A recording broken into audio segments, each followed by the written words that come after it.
Well, good afternoon or good evening. It's 6:18 Seattle time here in Mount Vernon. Hope everything is going well. This is Minoru, also known as Shani. Hi. Well, I don't know if you heard the news today. It's rather interesting. Fiona. Was that like one of the parent complaining? I think they stopped believe she did it. Oh, yeah. I wish this would stop. Anyway, she brought up the fact that babies were being born, removed, and then their parts are removed, their legs and arms and kidneys and heart and that, and then spread out. Well, for one, I know this to be not a fact. There are worse things in life going on besides her fibbing. Carly Fiorina's big lie. Even if you take your facts on some sort of sliding scale, her fibs about Planned Parenthood are appalling. You end up suing her is what's going to end up happening. There are some doctors out there who are doing late-term abortions, and that is a fact, and it is not Planned Parenthood's fault. Where the baby is born at 20 weeks, and the baby can in fact be saved, as we know through Time magazine and several other pictures of these tiny babies. They are saved. This woman is saying that they are removed, taken apart, and distributed. They are not. Never have been. Planned Parenthood has somewhat of a they actually do have some class, and they would never do that.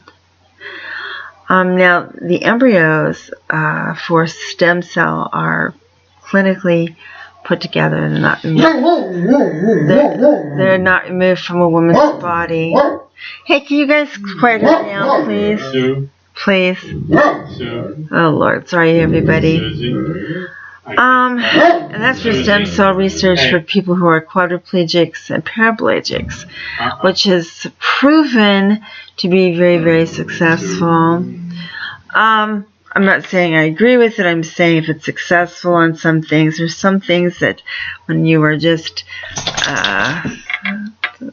something like that, it's I believe a lot different than dealing out parts. I don't know why Republicans or the far right have to make up stories about this, because it's not true. It only takes one person to start something, and it is so false. It is beyond. It's just beyond. I know a lot of Planned Parenthoods. I've never heard of it. I've never seen it. It's pretty gross when you think about it. It'd be horrific, and they're not doing it. So she's probably going to get sued. I would say so. If I was Planned Parenthood, she would be in court. She probably will be. So anyway, she is now off of the list. Keep on going. Don't worry, we have the Dems this week. This week is going to be very, very heavy, and so we'll see how they're doing, and just cross a bunch of people off the list and get them all standing over there like the whole thing is ridiculous. I don't understand why the lies. And as we all know, John Boehner quit.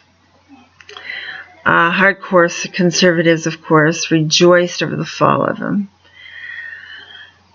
It's pretty sad.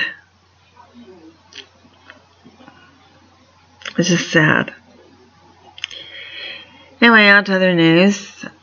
No one wants to buy any Pope swag except for the Francis bobbleheads. They want to buy Pope Francis bobbleheads. You stick it on your dashboard, and his head goes ding, ding, ding, ding, ding. I think it's cute. Also in the news is this new lawsuit from Peta isn't just absurd, it's cruel. What the hell are they doing now? Oh, Lord, help us. It almost makes you want to drink Kool-Aid. It's not right. Ah, Peta. Petey. Peta is known for, of course, most of the people in Peta are very young and very naive and don't know what the hell they're doing.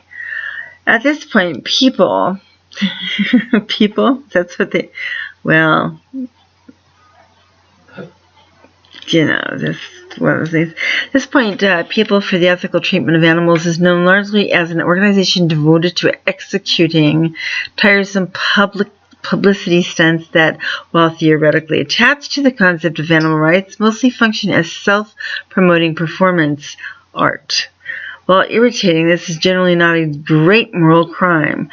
If a nonprofit wants to spend its time making wildly sexual, designed to be rejected by the networks, Super Bowl ads, plugging vegetarianism with the hope that somebody will giggle and donate when they watch a clip online, that is their prerogative.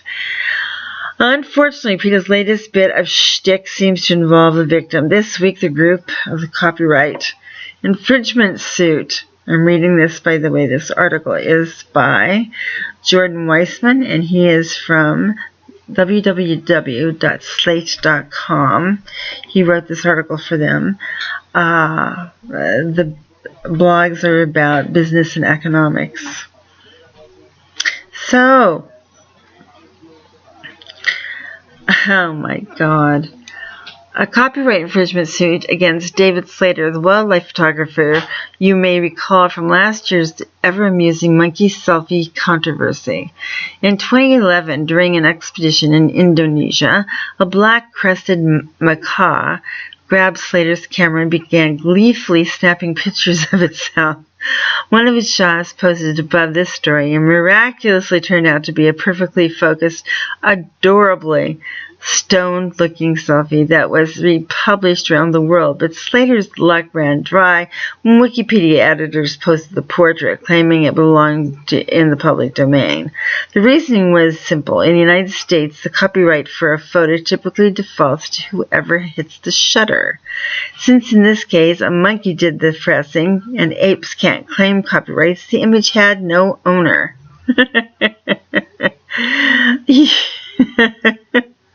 The U.S. Copyright Office agreed last August. It issued a guidance stating that it would not register works created by animals or through the forces of nature. Its first example, a photograph taken by a monkey. Nonetheless, Slater still seems to insist the image's rights are his and has continued selling copies of the selfie. He offers signed prints on his website. Has the monkey signed them, though? I'm just curious, Mr. Slater. Oh, Peta. I still remember Peta a few years back going door to door in New York and asking older people, can you take care of your animals? And many of them said no. And they said, well, we'll find them a good home. Meanwhile, they would take them back to Peta and euthanize them. And they were found dozens of animal carcasses in the back trash bin. They felt to take it upon themselves to destroy the animals because, after all, nobody can take care of an animal better than they can. Since that time, I have disassociated myself with Peta. I find them to be immature. I find them to be eco-terrorists. I also find them to be repulsively stupid. That's my line on Peta. The Humane Society is still my favorite. I suggest it. I suggest Posado. I suggest Friends over in Kanab, Utah. I will never, ever, ever, ever say, call Peta. Peta, they're too young and they're immature. Not only that, they're not very good animals. That's my opinion of that. And as for Mr. Slater shows a good example of stupidity. Now you know how I feel about Peta. Stink. It's really loud. I just don't like him. In the news today we had no rain here in Washington State.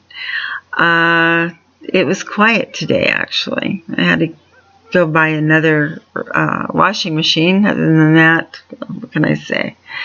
So that's the newsy news today. Hope you enjoy your weekend. And please, please, rescue animals. Do not euthanize them because you believe they need euthanized. Let a veterinarian decide that. Okay? Enough of my gibberish. I can't take it when things keep happening and stupid people keep on being stupid. Good night.